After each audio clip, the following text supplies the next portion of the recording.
1967 எப்படி மாற்றமோ 1972 எப்படி மாற்றமோ அதேமாரி 2026 மாற்றம்.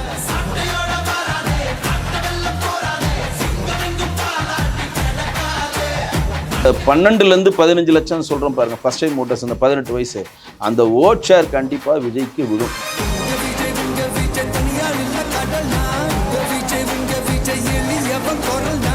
விஜய் டிஎம்கேக்கோ இல்லை ஏடிஎம்கேக்கு டென்ட்டு ஏற்படுத்த போகிறாரு.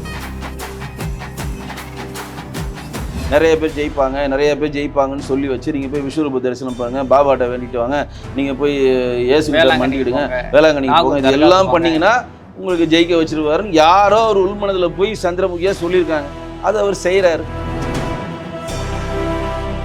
விவசாயி ஏன் விஜய்க்கு ஓட்டு போகணும்? கத்தி படத்தில் தண்ணிக்காக போராடி இருக்காரு சார். மாண்பு முதலமைச்சர் கொடைக்கானல் போய் திருப்பி வந்திருக்காரு. விஜய் அவர்களும் ஆஸ்திரேலியாவுக்கு டிக்கெட் புக் பண்ணாரு. இங்கே வர எக்ஸிசி போல பார்த்தாலும் அவர் குஷி ஆயிடுச்சு. இந்த டிஜிட்டல் மீடியாவை ஆதவர்ஜுனா ரொம்ப நம்புறாரு. ஏன்னா சக்ஸஸ் கொடுக்குன்னு நம்புறாரு, விஜய் நம்புறாரு. அது கிடையவே கிடையாது. என்ன அர்த்தம் ஆரம்பிச்சிடலாமா இங்கிருந்து அப்படின்னு கேட்டாரு. என் தலைவர் தோத்துட்டாரு, நான் சூசைட் பண்ணிக்கிறேன், என்னோட தலைவர் தோத்துட்டாரு, நான் தீக்குளிக்க போறேன்னு சொல்லி மடத்தனமான வேலைகளை இங்கே இருக்கக்கூடிய இளைய தலைமுறைகள் யாருமே பண்ணக்கூடாது. விஜய் இன்றைக்கு தன்னுடைய வேட்பாளர்கள் நேரடி இன்ட்ராக்ஷன் அவர் இல்லை. என்ன நினைக்கிறாருன்னா தன்னை ஒரு எம்ஜிஆராக நினைக்கலாம். அவர் என்டிஆர் ஃபார்முலா தான் அவங்க ஃபாலோ பண்ணுறாங்க.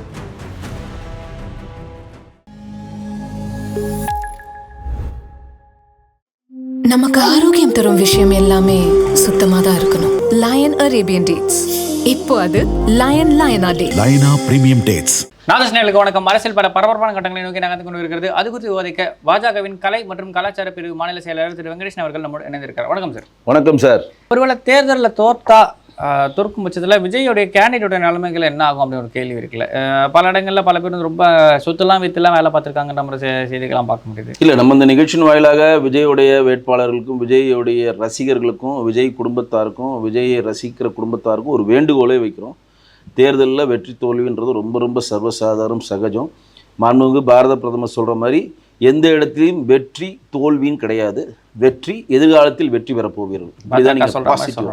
வெற்றிகரமான தோல்வி வெற்றிகரமான தோல்வின்னு சொல்ல மாட்டேன். திமுக வர மாதிரி வெற்றி தோத்தவன் சொல்லாமல் எதிர்காலத்தில் வெற்றி பெறப்போவீர்கள். No negatives.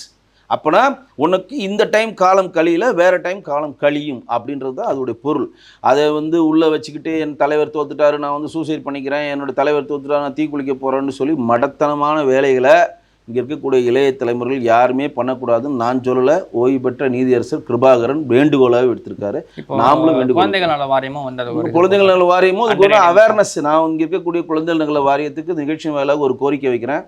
தயவுசெய்து தற்கொலை சம்மந்தப்பட்ட அவேர்னஸை இம்மிடியேட்டாக இந்த தேர்தலில் எதனா தோல்வி அடைஞ்சால் யாரும் போகக்கூடாதுன்ற அவேர்னஸை கிரியேட் பண்ணணும். எனக்கு பிடிக்கலையோ என்னுடைய இனிய நண்பர் தாவேகாவினுடைய தலைவர் விஜய் சாரும் இதற்கான ஒரு அறிக்கையை வெளியிடணும். நம்ம வேண்டுகோள் வைக்கணும். இந்த மாதிரி நடந்துச்சு. ஏன்னா 234 தொகுதியில் விஜய் ஜெயிப்பாருன்னு சொல்ல முடியாது. 100 தொகுதியில் ஜெயிக்கிறான்னு வச்சு மிச்சம் 134 தோத்தான் ஆகணும். அப்போ அந்த மாதிரி எந்த தவறான முடிவுகளும் எடுக்காமல் நீங்கள் எதிர்காலத்தில் வெற்றி பெற போவீங்க நம்பிக்கையோடு செயல்பட்டு நல்லபடியாக வாங்க அப்படின்றத வைக்கிறோம். ஆனால் இவர்கள் அதை செய்வார்களான்னு எனக்கு, ஏன்னா 41 பேருக்குமே அவர் பின்னாடி வராதுன்னு சொல்லலை. எவனுமே ஹெல்மெட் போய் கூட பார்க்கல. இதெல்லாம் வருத்தம் தரக்கூடிய செய்தி தான். அதுதான் நான் முன்னாடி குறிப்பிட்டு சொன்னது உங்களுக்கு நினைவுட்டு விரும்புகிறேன். அந்த கேட்டகரி ஸ்ட்ராட்டஜிலாம் அவர் தாண்டி போயிட்டார். எப்படி திமுக ஊழல் கட்சின்ற ஸ்ட்ராட்டஜியை உடச்சி 1 கோடி வாக்கு வாங்குறாங்களோ, எப்படி அந்த நாங்கள் இப்படி தான் நீ வாக்கு போடணும், நான் இப்படி தான் ஊழல் பண்ணுவேன், இப்படி தான் பண்ணுவேன், ஆனால் நீ வாக்கு செலுத்துறீங்க. வருஷம் கூவத்தை குப்பம் பண்ணுறதுக்கு 1000 ரூபா வச்சு 1000 ரூபா நாங்கள் ஆட்டையை போடுவோம், இருந்தாலும் நீங்கள் வாக்கு செலுத்துறீங்க. அதே மாதிரி தான் இப்போ இத்தனை பேர் செத்தாலும், குடும்ப உறவுகள் சரியில்லைனாலும், அப்பா அம்மாவை கவனிக்கலனாலும், எதுவுமே யாருக்கும் செய்யலைனாலும் நாங்கள் இவருக்கு ஓட்டு போடுவோன்ற அந்த ஸ்ட்ராட்டஜியை அவர் தாண்டிட்டார். அப்போ சுயமாக அந்த வாக்காளர் திரும்பினா மட்டும்தான் உண்டு. நம்மள மாதிரி பொதுநிலையில் வந்துட்டு கூவி கத்துறது இனிமேல் 5 பைசாவுக்கு பிரயோஜனம் கிடையாது. Okay sir. இதை தாண்டி அதிமுகவுடைய வெற்றி வாய்ப்பு எப்படி இருக்குன்னு ஒரு கேள்வி இருக்குல்ல. ஏன்னா பல முக்கியமான முன்னாள் அமைச்சர்கள் மீண்டும் களம் காண்றாங்க. ஒரு வாழ்வா சாவா போட்டின்ற மாதிரி இருக்குது. 10 தோல்வி அதிமுகவுடைய தலைமை சந்திச்சிருக்கு. இந்த தோல்விக்குலேருந்து மீண்டு வரல அப்படின்னா அதிமுகவே வருங்காலமே இல்லாமல் போய்டுன்ற மாதிரி செய்திகள் ஒரு சில பேர் சொல்லுவாங்க. இல்லை, அது நான் மறுக்கிறேன். ஏன்னா விஜய் டிஎம்கேக்கோ இல்லை ஏடிஎம்கேக்கு டென்ட்டு ஏற்படுத்த போகிறார். அது யாருக்கு ஏற்படுத்த போகிறாருன்னு 5ஆம் தேதி தான் தெரியும். ஆனால் வந்து டிஎம்கே என்ன சொல்கிறாங்க, எங்களுக்கு வந்து ஃபேவராக தான் இருக்குது அப்படின்னு டிஎம்கே சொல்கிறாங்க. ஏடிஎம்கே எங்களுக்கு ஃபேவராக இருக்குன்றாங்க. அரசியல் வல்லுநர் என்ன சொல்கிறாங்கன்னா, விஜய் 20% ஓட்டு வாங்கினார்னா டிஎம்கே ஃபேவர் தான் அப்படின்ட்டாங்க. விஜய் 10% ஓட்டு வாங்கினார்னா ஏடிஎம்கே ஃபேவர்ன்ற மாதிரி தான். இதுதான் நம்ம வந்து கடந்த கால அரசியலும் எதிர்கால தேர்தலும் நம்ம ஒரு ஸ்ட்ராட்டஜிக்குள்ளே வரோம். பட் நீங்கள் ஸ்வைப்லாம் ஆனால் இதெல்லாம் எதுவுமே அடிபடாது. இப்போ நம்ம சொல்கிறோம் 17 ஃபார்ம் ஏ, ஃபார்ம் பி, பூத்தில் உட்காரணும், இதான் கட்டமைப்புன்னு இதெல்லாம் நம்ம சொல்கிறோம், ஒத்துக்கிறோம். ஆனால் வந்து ஒரு வெறுப்பு அரசியல் வந்து ஒரு ஸ்வைப் கண்டென்ட் வந்துச்சுன்னா எல்லாமே அடிபடும். ஆம் ஆத்மி பார்ட்டி கெஜ்ரிவாலுக்கு வந்த மாதிரி வரலாம், என்டி ராமராவ் அந்த மாதிரி வந்துன்னா ஸ்வைப் ஆகிப்படும். YSRCP இவங்களுக்கும் வந்துருந்துச்சுல, யாரோ ஒரு ஜெகன்மோகன் இல்லை, ஜெகன்மோகன் ரெட்டிக்கு வந்து கட்டமைப்பு இருந்துச்சு. அவர் வந்து ஒரு வருஷம் நடைபயணம் போனார். ஒட்டுமொத்தமாக ஆந்திராவுக்கு நடைபயணம் போய் தன் கட்சியை நிலைநாட்டி தன்னுடைய தங்கையுடன் இணைந்து ராஜசேகர ரெட்டியை வந்து காங்கிரஸ் செய்த துரோகங்களையும் எதுவும் காங்கிரஸ் அரெஸ்ட் பண்ணி இவ்வளோ நாள் ஜெயிலில் வச்சாங்க, தன் சொத்தை எப்படி முடக்குனாங்கன்றதை அவர் மிகப்பெரிய லெவலில் கொண்டு போய் சேர்த்தார். ஒரு வருஷம் நடைபயணம் பண்ணார். அதெல்லாம் விஜய் சார் பண்ணவே இல்லை. ஆனால் அவர் வந்து ஒரு அரசியல்வாதியாக ராஜசேகர் ரெட்டின்றவருடைய பையனாக அறியப்பட்டார். அவர் வந்து திடீர் தலைவர் தான் அவர். ஆனால் விஜய் வந்து அதெல்லாம் தாண்டி போயிட்டார், எக்ஸ்ட்ரீமுக்கு போயிட்டார். அவர் மக்கள் மனதில் வென்ற எக்ஸ்ட்ரீமுக்கு போயிடப்போ நிறைய பேர் சொன்ன ஒரு கட்டமைப்பு கூட மாறலாம். டிஜிட்டல் வேலை கூடுற கூட்டம் ஓட்டாக மாறதை நம்ம சொல்லிட்டு இருக்கோம். விஜயகாந்துக்கு 14 லட்சம் கூடினாங்க, சிரஞ்சீவிக்கு 10 லட்சம் 15 லட்சம் கூடினாங்க, விஜயகாந்துக்கு 8 லட்சம் பேர் கூட்டினாங்க, நயன்தாரா வந்தாலும் கூட்டம் வருது, அஜித் வந்தாலும் ரைட் ஒத்துக்கிறோம். அது வந்து கடந்த கால வரலாறு தான் நம்ம சொல்கிறோம். இப்போ நம்ம ஒன்றும் வானத்திலேருந்து குதிச்சவங்க கிடையாது. மக்கள் நீதி மையம் கமலா ஆரம்பிச்சாரு, அவ்வளோ கூட்டம் நிறைய வரலாறுன்னு சொல்கிறோம். ஆனால் இது வந்து கடந்த கால வரலாறை வந்து கிரகிக்க முடியாத, அனுகூலம் பண்ண முடியாத, அனுமானிக்க முடியாத ஒரு மிரக்கல் நடந்ததுன்னா எதுவுமே பண்ண முடியாது. ஏன்னா miracle will happen cinemas and politics. இதை யாருமே மாற்ற முடியாது. இந்த 2 துறைகள் தான் என்ன அழிஞ்சிரும் அப்படின்ற ஒரு இருந்துச்சு. இப்போ திமுக அதிமுகவும் இருக்கு, சொன்ன காங்கிரஸ் எல்லாம் இல்லை. இப்போ நீங்கள் கேட்ட கேள்விக்கு என்னென்னா, எடப்பாடி அவர்கள் வந்து கண்டிப்பாக ஜெயிப்பார். இன்கேஸ் ஜெயிக்க முடியலன்னா எதிர்கட்சி தலைவர் வருவார், அதில் மாற்றே இல்லை. திமுக ஜெயிப்பாங்க, ஜெயிக்க முடியலன்னா எதிர்கட்சி. ஏன்னா போன வாட்டி ஒரு 10 வருஷத்துக்கான ஆன்டி இன்கம்பன்ஸ் இருக்கிறப்ப ஒரு கூட்டணியோடு சேர்ந்து 75 சீட்டு தனியாக. விஜய் ஃபேக்ட் அப்போ இல்லை, ஒப்பனா சொன்னால் விஜய் ஃபேக்ட் அப்போ இல்லை. அப்போ வந்து இருமுனை போட்டி தான், ஸ்டாலின் எடப்பாடி தான். இன்றைக்கி 4 முனை போட்டியாக மாறிடுச்சு. அது இப்போ என்ன நடக்கும் அப்படின்னா, எதிர்கட்சி வரிசையில் அவர் உட்கார்ந்தாலும் ஆளுங்கட்சி வரிசையில் உட்கார்ந்தாலும் பெரும்பான்மையான எம்எல்ஏக்கள் அவங்க ஜெயிக்கலாம். ஆனால் ஓட்டு சதவீதம் எந்தளவு தாவேக்காக்கு அது போட்டியாக இருக்குன்னு தெரில. அதே தான் டிஎம்கேக்கும். என்னுடைய கணிப்பு கரெக்டாக இருந்ததுன்னா டிஎம்கேவும் தேசிய ஜனநாயக கூட்டணியில் நிற்கிறவங்களும் கண்டிப்பாக பெரிய லெவலில் 2 பேரில் யாருனோ ஜெயிக்க போகிறாங்க. ஆனால் எல்லாருமே 2000 3000 இந்த வாக்கு வச்சாது தான் ஜெயிப்பாங்க. இந்த பெரிய லெவலில் அது ஜெயிக்கவே வாய்ப்பே. அப்போ என்னன்னா 234 தொகுதியிலும் விசில் சின்னத்தை நிற்கிறப்ப அவருக்கு ஓட்டு சதவீதம் அதிகமாகும். அந்த அதிகமாகிறப்ப அவர் வந்து 2வது இடத்துல டிஎம்கே வந்தாலும் காணாமல் போயிடும், 2வது இடத்துல ஏடிஎம்கே வந்தாலும் காணாமல் போயிடும். அதுதான் இப்போ இருக்கக்கூடிய பெரிய ப்ராப்ளமே. இப்போ ஒன்று ஏடிஎம்கே ஜெயிச்சிடும், அடுத்தது டிஎம்கே வரணும்னா எம்எல்ஏக்கு இருப்பாங்க, ஓட்டு சதவீதத்தில் காலி ஆகிடுவாங்க. இப்போ டிஎம்கே ஜெயிக்குது, ஏடிஎம்கே எதிர்கட்சியாக வந்து எம்எல்ஏக்கள் இருப்பாங்க, ஓட்டு சதவீதத்தில் காலி ஆகிடுவாங்களோன்ற பயம் இப்போ ஏற்படுத்துறதுக்கு எக்ஸிஸ்ட் போடல. பட் எனக்கு என்ன நம்பிக்கை இருக்குன்னா, எடப்பாடி அவர்கள் சொல்கிற கான்ஃபிடென்ட்டாக தான் நானும் சொல்கிறேன். ஏன்னா அந்த 17C ஃபார்மை ஃபில்அப் பண்ணுறப்ப அங்கே இருக்கக்கூடிய பூத் ஏஜென்ட் கொடுக்குற நம்பர்ஸ் கரெக்ட் நம்பராக இருக்கும். அதில் மாற்றிடலாம். அவங்க கொடுக்குறனால தான் எடப்பாடி இப்படி சொல்ல முடியாது. நம்ம தோற்றுறோன்ற அவர் சொல்லலை எந்த இடத்துலையுமே. நம்ம வந்து மிகப்பெரிய லெவலில் ஜெயிக்க போகிறோம், 135 சீட்டு மேலே அடிக்க போகிறோம், வாக்கு என்ற இடத்துல நீங்கள் விழிப்பாயிருங்க அப்படின்னு. இவர் வந்து என்ன பயப்படுறாருன்னா, நம்ம ஒரு 4-5 இடத்துல நம்ம ஜெயிச்சிட்டா அதை வந்து திமுகவை அஇஅதிமுக விலைக்கு வாங்கிட்டா நம்ம இப்போ பட்டப்பாடு போயிடுனால நீங்கள் ஜெயிச்ச கையோட சர்டிஃபிகேட் வாங்கிட்டு நேராக எங்கே வாங்க, பனையூருக்கு வாங்க, வந்து உட்காந்துருங்க, இதனால் வரையும் நான் உங்களை பார்த்ததில்லை, இனிமேல் நான் உங்களை பார்த்துக்கிறேன் அப்படின்ற நிலைமைக்கு அவர் வந்துட்டார். ஏன்னா குதிரை பேழ அங்கசெல்வி வந்தால் குதிரை பேழ வந்துடும். இப்போ நான் வந்து அங்கசெல்வி தான் என்னுடைய தனிப்பட்ட முறையில் நான் எதிர்பார்க்குறேன். 90 95 100 வந்து 2 பேரும் மாறி மாறி நிற்பாங்க தான் நான் பார்க்குறேன். அப்போ மேஜர் பிளேயராக இருக்கிறவங்கள விலைக்கு வாங்குறதுக்கு எல்லா அரசியல் கட்சியும் முற்படும், அதான் அரசியல். அது மாதிரி டைமில் நம்ம ஒரு பிளேயராக இருக்கணுன்றப்ப நம்ம கட்டுப்பாட்டுக்குள்ளே இவங்க இருக்கலாங்களா? அப்போ 5 வருஷம் இவரோட இருந்து பாடுபட்டு அடுத்த 5 வருஷம் கழிச்சு நம்ம எம்எல்ஏ ஆகுது பதில் இப்போயே நம்ம மினிஸ்டர் ஆகிடலாம். அகமது பில்லேருந்து 7 பேர், ராகவ் சந்தா, அசோக் மிட்டால், ஹர்பன்ஸ் சிங் சேர்த்து போயிட்டார், 7 பேர் போயிட்டாங்க. கட்சி தொடர்படி அது தடை கிடையாது. ஏன்னா அரசியல் என்ன வேணா நடக்கும், என்ன வேணா நடக்கும். நீங்கள் பஞ்சாப்லேயே எவ்வளோ பேர் மாற்றங்கள்லாம் வரப்போது பாருங்கள். ஆனால் அதுதான் அரசியல். காங்கிரஸும் செஞ்சுருக்காங்க, பிஜேபியும் செஞ்சுருக்காங்க, டிஎம்கேவும் செஞ்சுருக்காங்க, ஏடிஎம் எல்லாருமே செய்வாங்க. அதுதான் அரசியல். அது நம்ம வந்து கட்சி தாவல் தடை சட்டப்படி என்ன நடக்குதோ அதை நீங்கள் அனுமதிச்சு தான் ஆகணும். நீங்கள் சிபி ராதாகிருஷ்ணன் துணை ஜனாதிபதி அதை அங்கீகரிக்கிறார். ஏன் அங்கீகரிக்கிறார்? சட்டப்படி அது செல்லும். 7 பேர்னா மூன்றில் ஒரு பாதி, மூணில் ஒரு பாதி இருந்தாங்கன்னா 2 பங்கு வந்து அனுமதிச்சாங்கன்னா சட்டப்படி அதை அனுமதிக்கணும். விதிகள் இருக்கு. இன்னைக்கு கூட பாருங்க, பேரறிவாளன் வந்து நீங்க வந்து பார் கவுன்சிலில் பதிவு பண்றதுக்கு நிறைய பேர் எதிர்ப்பு தெரிவிக்கிறாங்க. எம்பி சுதா உட்பட காங்கிரஸ் எதிர்ப்பு தெரிவிக்கிறாங்க. சந்திரசேகர் எதிர்ப்பு தெரிவிச்சிருக்காரு, சுதா அவர் எதிர்ப்பு தெரிவிச்சிருக்காங்க. அங்க இருக்கக்கூடிய அமல்ராஜ் என்ன சொல்றாரு?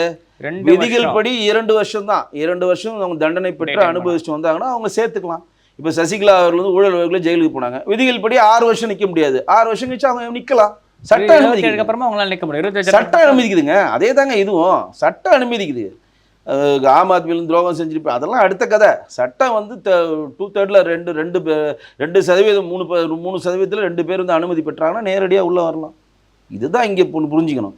அப்போ விஜய் வந்து இன்றைக்கு தன்னுடைய வேட்பாளர்கள் நேரடி இன்ட்ராக்ஷன் அவர் இல்லை. எந்த வேட்பாளருக்கும் ஒரு 10 பேர் இருப்பாங்க, சிட்டியில் நிற்கிறவங்களுக்கு மட்டும் நேரடி இன்ட்ராக்ஷனில் இன்னார் நிற்கிறாரு தான் தெரியும். இப்போ உசிலம்பேட்டையில் யார் நிற்கிறாருன்னா விஜய் தூங்குவார். திருப்பரங்குன்றனா கூட சொல்லுவார், நிர்மல்குமார் நிற்கிறாரு, உசிலம்பேட்டை நிற்கிறாரு. இவ போயிட்டு சின்ன சின்ன ஊரில் நிற்கிறாங்க. செய்யாறில் ஒருத்தர் நிற்கிறாரு, கிருஷ்ணகிரியில் ஒருத்தர் நிற்கிறாரு, ஓசூரில் ஒருத்தர் நிற்கிறாரு, ஊத்துக்கோட்டையில் ஒருத்தர் நிற்கிறாருன்னா விஜய்க்கு எப்படி தெரியும்? 234 பேர் மனப்படமாக வச்சுருக்காரு. இப்போ யாருமே மிரக்கலாக இல்லாமல் ஊத்துக்கோட்டையில் ஜெயிக்கிறான்னு வச்சுங்க. தாவேக்கல முதல்வராக இருக்க ஸ்டாலினே வந்து வேட்பாளர் பேரை கேட்டு சொல்றதுல கை. அப்போ ஜெயிச்சாருன்னா என்ன பண்ணுவாங்க? அவன் ஆட்டோமேட்டிக்காக பேரத்துக்கு போயிடுவாங்க. அப்போ அங்கே சிறுமி வந்தால் தான் இது பாசிபிள். இப்போ ஸ்வைப்பாக டிஎம்கே அடித்தாலும் இதை பற்றி வேலை இல்லை. ஸ்வைப்பாக தேசிய ஜனநாயக கூட்டணி அடித்தாலும் வேலை இல்லை. அங்கே சிறுமி வந்தால் ஒரு மேஜர் பிளேயராக இந்த தாவேக்காவுடைய எம்எல்ஏ இருந்தால் அவர் குதிரை பேரத்தில் விளைக்குவாங்கன்னு பயந்து தான் இந்த இதை சொல்கிறாரு. அவர் மனசுலையும் உள் மனசுலையும் போயிட்டு நிறைய பேர் ஜெயிப்பாங்கன்னு சொல்லி வச்சு நீங்கள் போய் விஸ்வரூப தரிசனம் பாருங்க, பாபாட்ட வேண்டிட்டு வாங்க, நீங்கள் போய் இயேசுகிட்ட மண்டிடுங்க, வேளாங்கண்ணிக்கு போங்க, இது எல்லாம் பண்ணிங்கன்னா உங்களுக்கு ஜெயிக்க வச்சிருவாருன்னு யாரோ ஒரு உள்மனதில் போய் சந்திரமுகியாக சொல்லியிருக்காங்க. அது அவர் செய்கிறாரு. சரி, இவ்வளவும் செஞ்சிட்டோம், இந்த ஆதவஜனா புஷியானது சொன்னது எல்லாத்தையும் செஞ்சிட்டோம், இதையும் செஞ்சிருவோம், என்னதான் நடக்குதுன்னு பார்ப்போம். இது வந்து எனக்கு தெரிஞ்சு இவ வந்து நீ வந்து கடமையை செய் பலனை எதிர்பார்க்காத பிஜேபி கான்செப்டாக தான். மோடிஜி அவர்கள் இங்கே 5 முறை வந்தாது பொதுக்கூட்டங்களில் கலந்துக்கிட்டார், கடமையை செஞ்சுட்டார், ஒரு பாட்டு போயிட்டார். எங்கே? வாரணாசி. அடுத்த எலெக்ஷன் போயிட்டார். மாண்புக்கும் முதலமைச்சர் மாதிரி கொடைக்கானல் போகல, மாண்புக்கும் துணை முதலமைச்சர் மாதிரி ஸ்பெயினுக்கு போகல. வந்தாங்க, பிரச்சாரம் பண்ணாங்க, வாரணாசி போய் பிரச்சாரம் பண்ணி ரோட் ஷோ பண்ணுறாரு. ஏன்னா 29ல் 27ல் இந்த எலெக்ஷன் வருது, உத்தரப்பிரதேச எலெக்ஷன் வருதுக்கு. ஆனால் பூர்வாங்க வேலையை 1 வருஷத்துக்கு முன்னாடியே தொடங்குறாங்க. இப்போ இதுலேருந்தே தொடங்கினா தான் நம்ம 27ல் பெரிய லெவலில் அடிக்க முடியுது. எலெக்ஷன் மோடில் தான் பிஜேபி என்றைக்குமே இருப்பாங்க. ஹைவே திட்டம் டக்குன்னு பேர் வரலையே, அந்த திட்டம் ஒன்று ஓப்பன் பண்ணி வச்சிருந்தாங்க. ஆமாம், எதுக்கு இது சொல்லணும்னா, இது யூபியில் வந்து இந்த கங்கை ஹைவே திட்டத்தை ஓப்பன் பண்ணிட்டாங்க. ஒரு உலகத்திலே நீளமான சாலை ஒன்று பண்ணிட்டாங்க. நீ காஷ்மீர்லேயும் அந்த மாதிரி வந்தே பாரத் ட்ரெயின் விட்டுருக்காங்க. ஏன்னா ஓய்வு பெறும்னு நினைக்கல. இந்த கட்டமைப்புக்கு இவ்வளோ வேலை செஞ்சுட்டாங்க, அடுத்த வேலைக்கு போயிட்டாங்க. இன்றைக்கி ஸ்பெயின் போய் அவர் ஓய்வு எடுக்கிறாரு. மாண்பு முதலமைச்சர் கொடைக்கானல் போய் திருப்பி வந்திருக்காரு. விஜய் அவர்களும் ஆஸ்திரேலியாவுக்கு டிக்கெட் புக் பண்ணார். இங்கே வர எக்ஸிசி போல பார்த்தா அவர் குஷி ஆயிடுச்சா? போல் கொடுத்தவங்களை பற்றின விஷயங்கள் இருக்குல்ல. இப்போ ஆக்சிஸ் மை இந்தியா நிறுவனம் வந்து பார்த்தீங்கன்னா ஏற்கனவே கொடுத்துருக்காங்க. அதோட கிரெடிபிலிட்டின்னு பார்த்தீங்கன்னா பெரும்பாலும் வந்து அது தோற்று போயிருக்கு. பல தேர்தலில், குறிப்பாக போன பாராளுமன்ற தேர்தல் 2024 எடுத்துட்டோம் அப்படின்னு பார்த்தீங்கன்னா பாஜக வந்து 400 சீட்டுக்கு மேலே ஜெயிப்பாங்க சொல்கிறீங்க. ஆமாம், அவர் வந்து சொன்னாரு. ஆமா, பட் ஆனா அது வரலன்னு உடனே லைவ்லயே உட்காந்து இந்தியா டுடே லைவ்லயே உட்காந்து அப்படி இருக்கிற ஒரு நபர் கொடுத்த ஒரு நம்பர்ஸை வச்சுட்டு இப்ப இருக்கிறவங்க வந்து பாத்தீங்கன்னா டிவிக்கே ஜெயிச்சிடும் அப்படின்னு சொல்றதை எப்படி ஏத்துக்கிறதுன்னு கேள்வி இருக்கு. நான் எப்படி சொல்றேன்னா சார், இப்போ வந்து திமுக என்னைக்குமே ஒரு விஷயத்த ரொம்ப தெளிவா பண்ணுவாங்க. எப்படி பண்ணுவாங்கன்னா, தன்னிடம் இருக்கக்கூடிய அடிமை ஊடகங்களை வைத்து எல்லா பாசிட்டிவும் நெகட்டிவ் ஆக்குவாங்க, எல்லா நெகட்டிவையும் பாசிட்டிவ் ஆக்குவாங்க. யாருன்னா நமக்கு டிஸ்டர்பன்ஸாக இருந்து இதனால் நமக்கு வந்து ஒரு டென்ட்டு விழுனா டைவர்ட் பண்ணுவாங்க. இப்போ என்ன சொல்கிறாங்க, திமுக 140 சீட்டு 140. இப்போ எல்லாரும் 140 சொல்கிறப்ப நீங்கள் என்ன சொல்வீங்க? 140 ஜெயிக்கும். தாவேக்கா ஓட்டு போட்டேன், தாவேக்கா ஓட்டு எல்லாரும் சொன்னோன்னா நீ தாவேக்கா ஓட்டு போட்டு மாட்டீங்க. தாவேக்கா தாங்க போட்டேன். இந்த படத்தில் சொல்லுவாங்களே, ஒரு காமெடி ஒன்று வரும், இந்த மலை மேலே படுறா தெய்வம் திடுறாரு படுறா, யார் பொண்டாட்டி பத்தினியோ அவங்களுக்கு தாண்டா கண்ணு தெரியும் என்ன சொல்லுவான் எல்லாருமே. இதனால பொண்டாட்டி ஆமாமாடா தெரியுதுடா, ஐயோ சாமின்னு கும்பிடுவான் பாருங்க. அதுக்காக தான் இது ஒரு டிஜிட்டல் மார்க்கெட்டிங்கில் ஒரு வேவ் லென்த்தை உருவாக்குறாங்க. எங்கள் வீட்டில் கேட்டால் விஜய்க்கு தான் ஓட்டு போட்டானோ, எங்கள் வீட்டில் கேட்டாலும் விஜய்க்கு தான் ஓட்டு போட்டானோ. ஆனால் அவர் விஜய்க்கு தான் ஓட்டு போட்டாங்கன்னா ஆத்தரைஸ் தெரியாது, 4ஆம் தேதி தெரிஞ்சிடும், பப்பரப்பான்னு வெளியில் வந்துடும். ஆனால் அவன் என்ன நினைக்கிறான், நம்ம விஜய்க்கு ஓட்டு போடலாம், நம்மள வேட்டு கிரகவாசி மாரி பார்ப்பானோ, விஜய்க்கு தான் நான் போட்டேன் சொல்லுங்களா. இப்போ ஒருத்தன் பாரம்பரியமாக டிஎம்கேக்கு போடுறான், காங்கிரஸுக்கு போடுறான், பிஜேபிக்கு போடுறான், ஏடிஎம்கே போடுறான்னு வச்சுங்களேன். ஒரு நம்மளை வந்து விஜய்க்கு போட்டான்னு சொன்னால் நம்ம இதுக்கு தான் போட்டோன்னு சொல்ல நம்மளை தள்ளி வச்சுருவானுங்களோ, நம்மளை இந்த செட்டில் சேர்க்க மாட்டாங்களோ, நமக்கு வந்து கலாய்ப்பாங்களோ. நானும் விஜய்க்கு தாங்க போட்டேன். இந்த ஒரு மாயை உருவாக்குறாங்க, இந்த ஸ்ட்ராட்டஜி உருவாக்குறாங்க. குழந்தைங்க அடம் பிடிக்குது, குழந்தைங்க அடம் பிடிச்சா எந்த அப்பா அம்மாவும் போட்டு அம்மா நீ சொல்கிறேன்ட்டு கூடுவான்னு தவிடையில் ஒன்று கொடுப்பாங்களா? வேலை பார்க்குறியா இல்லைன்னு அவங்க என்ன எழுத்துறாங்கன்றது தெரியாது. அது இப்போ குழந்தை அடம் பிடிக்குது, என்ன அதுக்கு தலையும் தெரியல, வாழ முடியல. இங்கே இருக்க குழந்தை அடம் பிடிச்சி நட்சத்திரத்தை பிடிச்சி என் கையில் கொடுன்னு சொன்னால் நீ வாங்கி கொடுத்துருவியா? நிலாவில் போய் நான் உட்காரணும், நீல அம்சாங் கால் வச்சோமா நான் நாள் வைக்கணும், இல்லை நான் சாப்பிட மாட்டேன்னு சொன்ன செய்தி. விஜய்க்கு ஓட்டு போடுங்கன்னு சொல்ற இதே குழந்தை நாளைக்கு விஜயை பார்க்கணும்னு அழுதுச்சுன்னா இவங்களால பண்ண முடியுமான்னு ஒரு கேள்வி இருக்குல்ல. அது வந்து நான் சொன்னேன், ஆதவர்ஜுனா தன்னிடம் இருக்கக்கூடிய ஊடகங்களை வைத்து இதை கட்டமைப்பை ப்ரெஷர் கொடுத்துக்கிட்டே இருக்கிறாங்க. அவன் வந்து தெளிவாக பண்ணுறான் ஆதவர்ஜுனா அந்த விஷயத்த. தன்னிடம் ஒரு வாய்ஸ் ஆஃப் காமனை வச்சு எல்லா நெகட்டிவும் பாசிட்டிவ் ஆகுறான். குழந்தைங்களாம் ரசிக்கிற தலைவரோட குழந்தைங்களாம் வந்து வீட்டில் போட்டி போடுது. அப்பா அம்மாவெல்லாம் வந்து இவங்களே ஒரு 2 பேர் கேஸ் கொடுக்க வைக்கிறது. என் குழந்தை வந்து தாவேக்கு தான் ஓட்டு போட சொல்லி அடம் பிடிக்குது, இதுக்கு வந்து எங்களுக்கு வந்து மன உளைச்சலாக இருக்குன்னு சொல்லி இவங்களே 2 பேரும் கேஸ் கொடுக்குறாங்க போயிட்டு. அப்போ என்ன வைரல் ஆகுதா இல்லையா? அது ஸ்ட்ராட்டஜி மக்களிடம் கொண்டு போய் சேர்க்குறாங்க. இன்றைக்கி மக்களிடம் கொண்டு போய் சேர்க்கறது தான் கஷ்டம், ரைட்டா?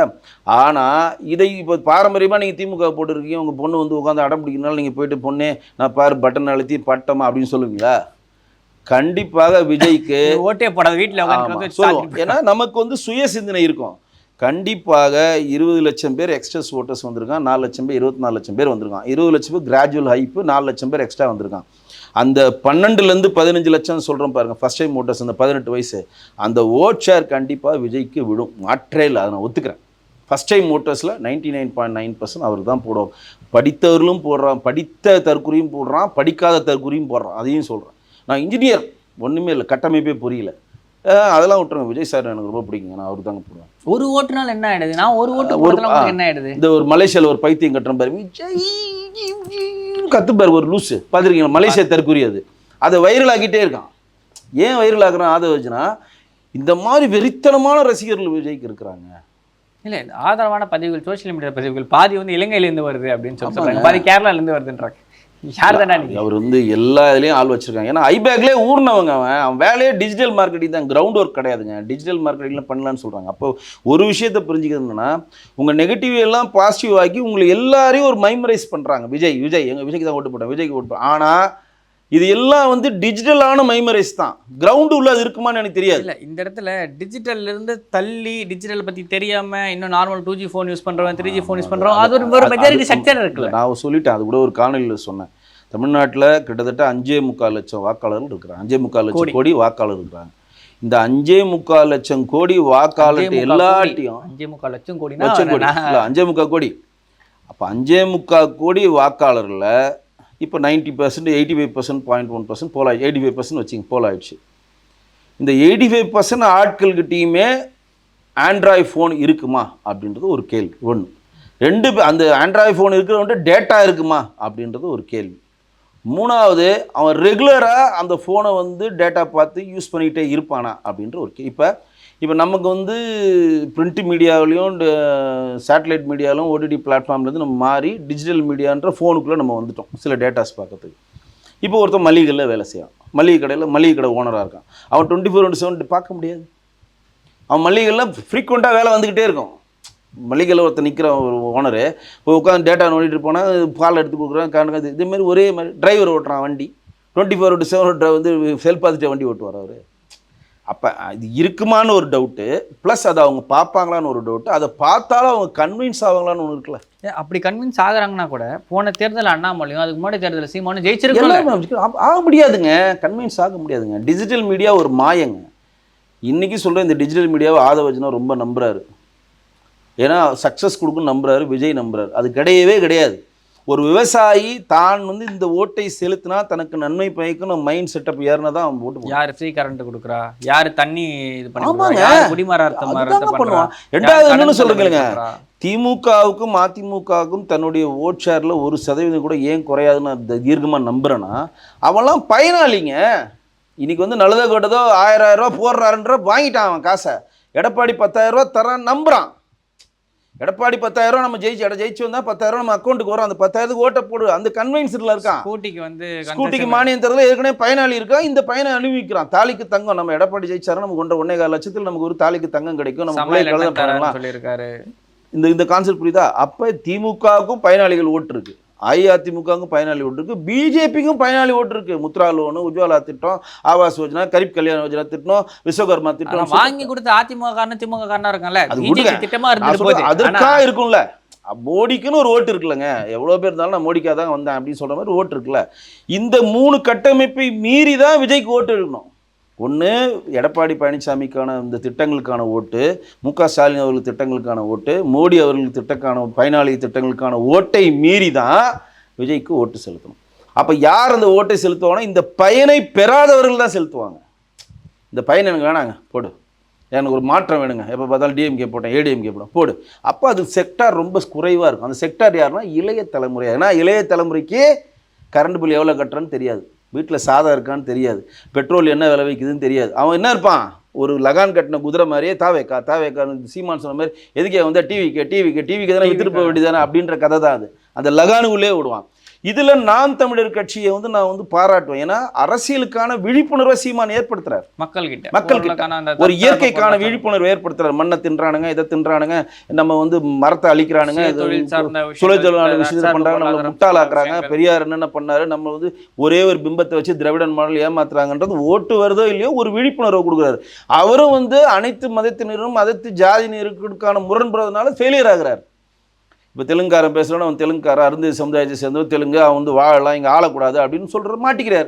இஸ்லாமிய சகோதரர்களுக்கு சொல்லி மாட்டிக்கிறார். ஸோ அது ஒரு ஃபெயிலியருக்கான பாலிடிக்ஸ் தான். அதை நம்ம ஆனால் ஒரு லாஜிக் இருக்குது. அந்த கூட்டத்துக்கு வரவன் ஏதோ ஒரு விஷயத்தை கற்றுக்கிட்டு போகிறான். நல்லது, ஒரு 100 பேர் 2000 பேர் சீமானுடைய கூட்டத்துக்கு கூடுறான், அது 800 பேருக்கு எதுவுமே புரியல, 500 பேருக்கு ஏதோ புரிஞ்சுருக்கு, அதில் 50 பேர் சில விஷயங்களை கற்றுக்குறான். அடுத்த கட்சி அது அடுத்த கதை. ராஜீவ்காந்தி மாதிரி, கல்யாண சுந்தரம் மாதிரி போகிறது அடுத்த கதை. ஆனால் கற்றுக்குறான், ஒரு விழிப்புணர்வை ஏற்படுத்துகிறாங்க. நீங்கள் விஜய் கூட்டங்களில் என்ன விழிப்புணர்வு வந்திருக்கு? மஞ்சள் கத்தியில் போனது விழிப்புணர்வா? நான் எல்லாத்தையும் விட்டுட்டு வந்தேன்னு சொல்ல விழிப்புணர்வு. அவருக்கு அந்த கட்டமைப்புக்குள்ளே வரல. அவர் என்ன நினைக்கிறாருன்னா தன்னை ஒரு எம்ஜிஆராக நினைக்கல, அவர் என்டிஆர் ஃபார்முலா தான் அவங்க ஃபாலோ பண்ணுறாங்க. அவங்க சொன்ன ஸ்ட்ராட்டஜி நல்லா பக்கத்தில் இருந்தே புரிஞ்சுங்க. விக்கிரவாண்டி கூட்டத்துக்கு பிறகு ஆதவஜ்னா உள்ளே வந்தோன்னா ஃபஸ்ட்டு அவர் ஓப்பன் பண்ண ஸ்ட்ராட்டஜியை புரிஞ்சுங்க. 1967 எப்படி மாற்றமோ, 1972 எப்படி மாற்றமோ, அதேமாரி 2026 மாற்றம். ஆனால் நான் சொல்கிறேன், 1967க்கு முன்னாடி 10 வருஷம் 15 20 வருஷம் அரசியல் இருக்குது. 1972க்கு முன்னாடி 30 வருஷம் அரசியல் இருக்குது எம்ஜிஆருக்கு. ஆனால் இவங்க இந்த 2 ஸ்ட்ராட்டஜியை விட்டுட்டு எந்த அரசியல் கட்டமைப்பு இல்லாமல் என்டிஆர் எப்படி வந்தாரோ அதுதான் இவங்களுக்கு செட் ஆகும், அதுதான் இவங்க நம்புகிறாங்க. அது என்டிஆர்னு சொன்னால் இவங்களுக்கு தெரியாது, அதனால் எம்ஜிஆர்னு சொல்கிறாங்க. என்டிஆருக்கு எந்த கட்டமைப்பு இல்லை, எதுவுமே இல்லை. எம்ஜிஆர்ட்ட கேட்குறாரு தெலுங்கு தேசம்னு பேரை வச்சுக்கோங்க, இல்லை தெலுங்கு வேணும், அப்படி வச்சா தான் ஜெயிக்க முடியும். எம்ஜிஆர் தான் பேர் இடுறாரு தெலுங்கு தேசம். போகிறாரு, நிற்கிறாரு. அவர் கிருஷ்ணராக அந்த காலத்தில் பார்க்குறாங்க, கிருஷ்ணரே நம்மளை ஆள வந்துட்டாருன்னு எல்லாம் குத்துறானுங்க, காங்கிரஸ் காணாமல் போகுது. ஆனால் இப்போ அப்படி கிடையாது. இப்போ பயனாளர்கள்னு இருக்கிறாங்க. இப்போ விவசாயி ஏன் விஜய்க்கு ஓட்டு போடணும் சொல்லுங்கள்? ஒரு விவசாயி ஏன் விஜய்க்கு ஓட்டு போடணும்? இலவச மின்சாரம் கொடுக்குறேன்றாங்க, பம்ப் செட்டுக்கு பூசா வாங்கி தரேன்னு திமுக சொல்லுது. படத்தில் தண்ணிக்காக போராடி இருக்காரு சார், அவர் போராடி இருக்காரு, அவர் நல்லா போராடுறார். அப்போ இந்த 1 கோடி பேரும், இந்த 1 கோடி பேரும் பயனாளிகள். இந்த 20 லட்சம் பேர் எந்த கட்டமைப்பு அடுத்த ஜென்மத்தில் நான் பிறக்கணும்னு நினச்சா விவசாயியாக பிறக்கணும்னு பிறப்பார். இந்த 20 லட்சம் பேர் வீட்டில் என்ன பிரச்சனை நடக்குது, ஃபினான்ஷியல் நம்ம என்ன பிரச்சனை, நம்ம அப்பா அம்மா எவ்வளோ கஷ்டப்படுறான்னு எந்த கட்டமைப்பை தெரியாத, அதனால தான் எல்லாரும் தற்கூரி கூட்டம்ன்றாங்க. நான் அப்படி சொல்ல மாட்டேன். எந்த கட்டமைப்பும் தெரியாத, யாருக்கு வாக்களித்தால் தமிழ்நாடு நல்லா இருக்குன்ற எந்த ஒரு டிசைனும் தெரியாமல் சினிமா மோகத்தில் கடந்து போகிறவர்கள் ஒருத்தர். 2வது, இது 2ஆல் பாதிக்கப்பட்டவர். திமுக வேணாம் அதிமுக வேணாம்னு சொல்லி ஒரு காமன் ஓட்டர்ஸ் இருப்பான். அவன் ஒரு வாட்டி போட்டு பார்க்கலான்றதுலேயும் மாறலாம். அதுதான் ஷேர் மாறும் தவிர ஏடிஎம்கே டென்ட்டை ஏற்படுத்த போகிறாரா, டிஎம்கே டென்ட்டை ஏற்படுத்த போகிறாருன்றது நம்ம 5ஆம் தேதி தான் தெரியும். அவர் எந்த டென்ட்டு 4ஆம் தேதி தான் தெரியும். இந்த டென்ட்டு எது யாருக்கு அதிகமாக இருக்கோ அவர்கள் அங்கே ஃபேவர் ஆவாங்க, டென்ட்டு யாரு கம்மியாக இருக்கோ அன்ஃபேவர் ஆவாங்க. அவ்வளோதான். 20% மேலே போயிடுச்சுன்னா கண்டிப்பாக திமுக ஃபேவராக மாறும்.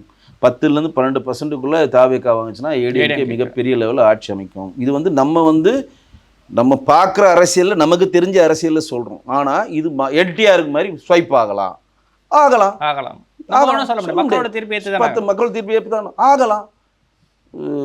சாதாரண கேண்டிடேட்லாம் போகலாம். எம்டிஆர் முடிச்சு விட்டு இது சந்திரபாபு நாயுடு வந்த மாதிரி திடீர்னு ஆதவ சிடிஆர் நிர்மலுக்கு மாதிரி பொசிஷன் கூட ஆகலாம். ஆனால் ஒரு விஷயம் நான் தெளிவாக சொல்கிறேன், இன்கேஸ் ஸ்வைப்புக்கு இப்போ ஆகி இது மாதிரி வந்ததுன்னா கண்டிப்பாக இங்கே இருக்கக்கூடிய திமுக அது உடைக்கும்.